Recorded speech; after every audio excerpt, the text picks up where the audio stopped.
Nako po, meron na naman pong panibagong banta dito sa ating Pangulo. Kaya Mr. President, ingat-ingat na rin po pag may time kasi hindi natin alam kung kailan sasalakay itong mga kalaban ng bayan. Mukhang pinagkakaisahan na naman po itong si President Bongbong Marcos ng mga politikong merong masasamang balak sa ating bayan. Abay, parang gusto nilang kuyugin si President sa February 25 doon po sa Cebu. Parang magkikreate sila ng isang malaking himagsikan. Gustong babuyin at sirain ang reputasyon ng Pangulo at ng administrasyon. So, meron kasi ako guys narinig na mukhang papangunahan daw po ni Pastor Apollo Mosiki Buloy ang prayer rally sa February 25 na gaganapin sa Cebu. Ang tanong, kung papayagan kayo ng gobernador na si Prasco doon sa Cebu. So, meron kasi guys mga hanash, mga usap-usap outside na narinig ng ating PNP chief na ito daw mga mayor at ibang mga salot na politiko ay nagga-gathering daw po na para magtipon-tipon doon sa February 25 sa Cebu at doon po sa Manila. Aasahan po sila ay mga pangunahing guest at a-attend sa February 25 para ho sa panibagong himagsikan. Hindi naman totally na magwawarla sila, kundi para sirain ulit itong reputasyon, bigyan ng masamang kahulugan, 'di ba? Itong administrasyon ni President. Buti na lamang ho guys, mabilis na nakasagap itong ating PNP chief. Ito yung balita, no? So mamaya paparinig ko sa inyo. Buti na lamang po guys, abay nakasagap ng balita, mabilis na nakasagap ng balita itong ating si PNP chief. Kaya malaking saludo po.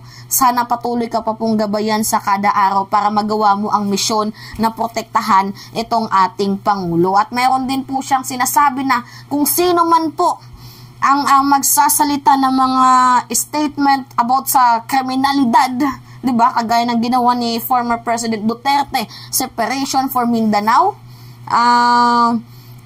addict, ganyan, nagdodroga, ay pwede niya pong bigyan ng end yung kanilang ginagawang kasamaan dyan. So, hindi daw po pwedeng gawing rason ang bugso ng damdamin. Yan po yung sabi ni PNP Chief Acorda. So, panoodin muna natin, guys. As of now, with regards to NCRPO, may estimate na tayo, but too early to tell. Still monitoring. In Cebu, we were told may mga ibang politiko doon na nag-gather and still monitoring. But to our assessment, manageable naman. Kinumpirma ng Philippine National Police na mayroong mga politiko na dadalo sa nakatakdang rally sa Manila at Cebu sa linggo February 25. Kaya kahit walang namamonitor na banta ang pambansang pulisya, magdaragdag at maghihigpit pa sila ng seguridad. Sinabi ni PNP Chief Police General Benjamin Acorda Jr. na bukod sa uniform personnel, magde-deploy pa sila ng mga plainclothes policemen sa ground para hindi mahaluan ang masasamang loob na nais na manggulo ang naturang pagtitipon. Well, kasama natin yan kasi ayaw natin na may mangyari. Baka mamaya may magsabotahe and we don't. Oo guys, kasi baka malay nyo mamaya may magpasabog dyan ng jomba. 'Di ba? Eh di kasalanan naman ng presidente. Kahit kayo lang naman yung nag-organize niyan, kasalanan na naman ng ating presidente. Kaya maigi na rin po na mas damihan ang mga magbabantay sa prayer rally. Mas maganda na din guys na gawin nilang live. Ano? Katulad din ng ginawa nila sa prayer rally sa Davao Live. Para at least witness, 'di ba? What we want is if ever there will be rallies, maximum tolerance tayo and then it will be done peacefully. At bagamat magpapatupad sila ng maximum tolerance, hindi mag-aatubili ang kanilang mga tauhan na umaksyon kung kinakailangan. Tama. Alam niyo po, ang trabaho naman ng police is to make sure that everything is done in accordance of the law. And any violation of the law is our duty and obligation to file the appropriate criminal charges. Imo-monitor din aniya ang mga pulis at idodokumento ang takbo ng programa. Tama. Hindi rin aniya palalampasin sakaling may manawagan ng pag-aaklas laban sa pamahalaan. Diba? Narinig niyan? Kagaya yan ng ginawa ni former President Duterte nung prayer rally sa Davao. I forgot to say kanina. Sabi niya, diba? Pag hindi tumino, ano ba yung right term ni Digong? Pag hindi maging maayos itong administrasyon na to, abay yung mga PNP, 'di ba? Yung mga AFP hinihikayat niya na basagin ang Congress. So tama naman, bantayan nyo yung mga criminalizing word. So hindi pwedeng maging rason yung pabugso-bugso ng damdamin. 'Di ba? Hindi pwede na kami na lang yung laging umiintindi. Matanda ka na, 'di ba? Alam mo yung tama sa mali. Lalo pat dating naging pangulo ka din ng bansang Pilipinas. 'Di ba? Anyway, patuloy natin. Kahit na ito'y ginawa dahil sa bugso ng damdamin. Babantayan natin yung mga statements na medyo bordering some criminal acts. Yung mga titingnan natin, will be firm in that aspect. Bugso ng damdamin is not an excuse. Tama, bugso ng damdamin is not an excuse. Diba? Lalo pat alam mo kung ano yung tama at sa mali. Lalo pat alam nyo yung batas. Feeling kasi nila above the law sila. Salamat lang sila, abay hindi sila pinapatulan ng Pangulo. So hindi po tama yun yung ginagawa nila. So kung sa presidente pinapalagpas niya, abay itong mga kawani ng gobyerno hindi. Masama yung ginagawa nyo sa Pangulo. Mali yun. Tama, good job ka PNP Chief Acorda.